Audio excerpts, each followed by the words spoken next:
కాంగ్రెస్ పాలనలో అక్కడ నది మీద బ్యారేజ్ లేకుండా నది ప్రవాహంలోనే నీళ్లు తీసుకుంటామంటే 100 రోజులు కూడా నదిలో నీళ్లు అందని పరిస్థితి, 100 రోజులు కూడా దేవాదుల మోటార్లు పనిచేయని పరిస్థితి.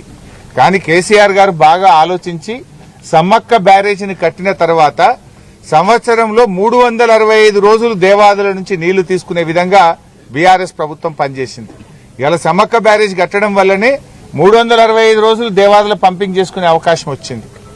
ఇవాళ ఆనాడు 25 టీఎంసీలు మాత్రమే దేవాదులకు నీటి కేటాయింపులుంటే నాటి కేసీఆర్ గారి ప్రభుత్వం దేవాదుల నీటి కేటాయింపులను 60 టీఎంసీలకు పెంచి ఈ జిల్లాలో 6.5 లక్షల ఎకరాలకు దేవాదుల కింద నీళ్లు ఇవ్వడానికి ప్రణాళికలు చేసింది, పనులు చేసింది బీఆర్ఎస్ ప్రభుత్వం.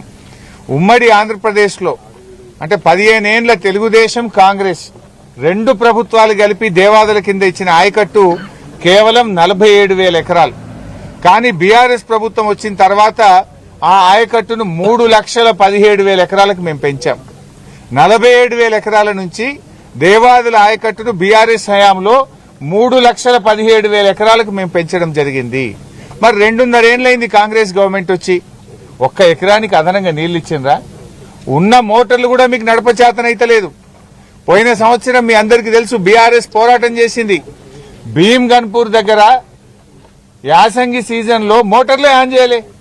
ఎందుకు ఆన్ చేయలేదు అంటే 8 కోట్ల రూపాయలు మెయింటెనెన్స్ డబ్బులు కాంట్రాక్టర్ కి ఇవ్వలేదు గనక మోటార్లు ఆన్ చేయలేదు.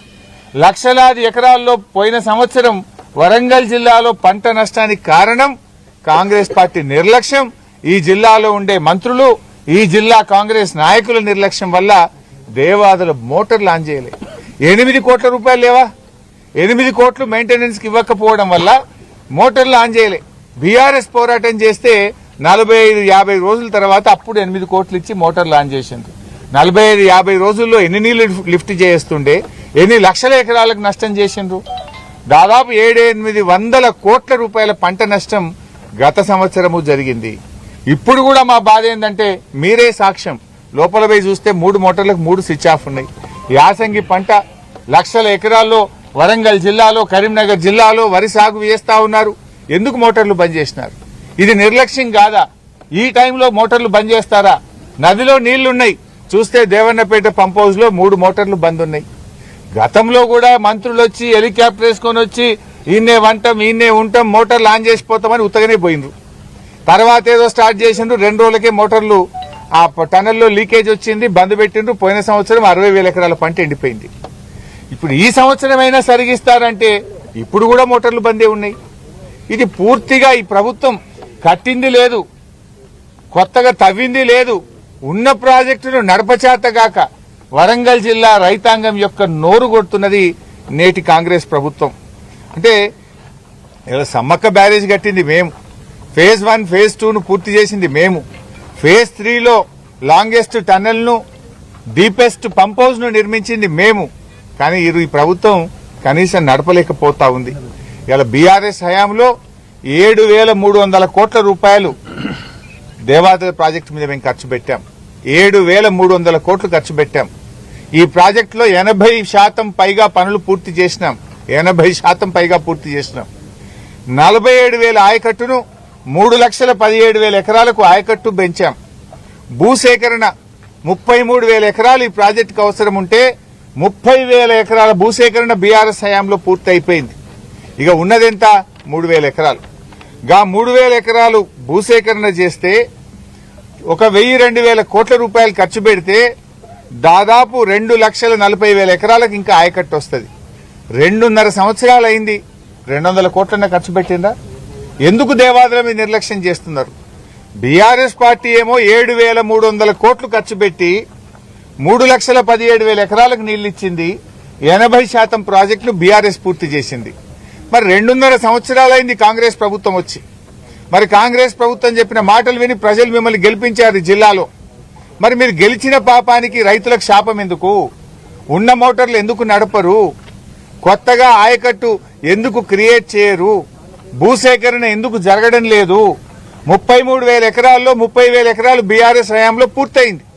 మిగతా 3,000 ఎకరాల భూసేకరణ చేసి మిగతా 10-20% పని పూర్తి చేస్తే 2,40,000 ఎకరాలకు ఆయకట్టు వస్తుంది కదా. ఎందుకు కాంగ్రెస్ పార్టీ ఫెయిల్ అవుతుంది? కాంగ్రెస్ పార్టీ మాటలే తప్ప చేతలుండవా? నేను ఇంకో విషయం మా మీడియా మిత్రులకు గుర్తు చేస్తా ఉన్నా. ఈ ప్రభుత్వం వచ్చిన తొలినాళ్లలో మే 2024 ఈ జిల్లాకు మంత్రులు వచ్చి రివ్యూ పెట్టింది. మే 2024 రివ్యూ పెట్టి ఏం చెప్పింది తెలుసా? 2026 మార్చి కల్లా దేవాదుల పూర్తి చేస్తాం, మేమే స్టార్ట్ చేసినాం, మేమే పూర్తి చేస్తాం, 2026 మార్చి కల్లా దేవాదుల ప్రాజెక్టు పూర్తి చేసి ప్రారంభం చేస్తాము అన్నారు. ఇప్పుడు ఎక్కడున్నాం? 2026 ఫిబ్రవరి వచ్చింది, ఒక నెల ఉన్నది వాళ్ళు చెప్పిన డేటు, ఇంకొకటే నెల ఉంది కదా. మరి కనీసం 10 పైసల పని అయిందా? బ్యాలెన్స్ వర్క్ లో పైసా పని అయిందా? 10 పైసలు పైసా పని. 3000 ఎకరాల భూసేకరణ చేయాలి, చేసిండ్రా? కనీసం ఉన్న మోటార్లు నడుపుతలేరు కదా. 2026 మార్చి కల్లా దేవాదుల ప్రాజెక్టు పూర్తి చేస్తామని మేకపోతు గాంభీర్యం, పెద్ద పెద్ద మాటలు, డైలాగులు కొట్టిన మంత్రులు ఎక్కడ పోయినరు? ఈ జిల్లా ఎమ్మెల్యేలు నిద్రపోతున్నారా? రైతులంటే మీకు పట్టింపు లేదా? అటు యూరియా దొరకదు, రైతు బంధు పడదు, ఎప్పుడొచ్చే దేవాదుల నీళ్లు కూడా రావా? నదిలో నీళ్లు కిందికి ఆంధ్రప్రదేశ్ కు జారవిడుస్తున్నారు, నీళ్లు కిందికి పోతున్నాయి, నీళ్లు ఎత్తిపోసుకునే తెలివి కూడా లేదా? భీమ్ గణపూర్ పంప్ హౌస్, మన ఏదైతే మొదటి పంపింగ్ స్టేషన్ ఉంటుందో దేవాదుల్లో, ఇప్పుడు ఈ నిమిషానికి భీమ్ గణపూర్ పంప్ హౌస్ లో మనకు 2600 క్యూసెక్కులు తీసుకునే కెపాసిటీ ఉంది. ఎంత తీసుకుంటారు తెలుసా? ఇప్పుడు ఈ సెకండ్కు ఆన్లైన్ లో 1700 క్యూసెక్కులు తీసుకుంటారు. ఎందుకు 1000 క్యూసెక్కులు తక్కువ లేపుతున్నారు? నీళ్ళు అవసరం లేదా? రైతులంటే లెక్క లేదా? భీమ్ గణపూర్ పంప్ హౌస్ లో 10 మోటార్లు ఉంటే ఎందుకు 5-6 మోటార్లే నడుపుతున్నారు? మిగతా మోటార్లు ఎందుకు బంద్ పెట్టినారు? అంటే రైతులు పంట పండియద్దనా, పంటలు ఎండబెట్టాలనా, రైతుల మీద పగబట్టినరా, లెక్కలేనితనమా, మోటార్లు మెయింటెనెన్స్ చేయడం లేదా? ఎందుకు భీమ్ గన్పూర్ పంప్ హౌస్ లో 10 మోటార్లకు 5 లేదా 6 నడుస్తున్నాయి? ఎందుకు 2600కు 1500-1600 నీళ్లే లిఫ్ట్ చేస్తున్నారు? ఫుల్ కెపాసిటీలో మోటార్లు ఎందుకు నడపడం లేదు? దేవన్నపేట పంప్ హౌస్ లో మోటార్లు ఎందుకు బంద్ పెట్టినారు? గండి రామారం లిఫ్ట్ పంపు ఎందుకు బంద్ అయింది? ఎందుకు రిజర్వాయర్లలో నీళ్లు నింపడం లేదు, రైతాంగానికి నీళ్లు ఇవ్వడం లేదు? 2.5 సంవత్సరాల నుంచి భూసేకరణ ఎందుకు జరగడం లేదు? మీరు 2.5 సంవత్సరాల్లో ఒక 3 అడి కాలువనన్న దేవాదుల్లో తవ్వారా? ఒక్క ఎకరానికైనా కొత్తగా నీళ్లు ఇచ్చారా? మరి మీ సగం టైం అయిపోయింది కదా. మార్చి 2026 కల్లా దేవాదుల ప్రాజెక్టే పూర్తి చేస్తామన్న మీరు కనీసం ఒక ఎకరానికన్నా నీళ్లు ఇచ్చిందా అని అడుగుతా ఉన్నా. బీఆర్ఎస్ 3,17,000 ఎకరాలకు నీళ్లు తీసుకొస్తే మీరు ఆ బ్యాలెన్స్ 2,40,000 ఎకరాలు, వాస్తవానికి టనల్ పూర్తయింది, పంప్ హౌస్ పూర్తయింది, చేయాల్సిందన్నా పంట కాలువలు తవ్వడం, పిల్ల కాలువలు తవ్వడం. కాలువలు తవ్వే తెలివి కూడా లేదా? సబ్ స్టేషన్లు అయిపోయినాయి, పంప్ హౌస్ అయిపోయింది, మోటార్లు బిగించాం,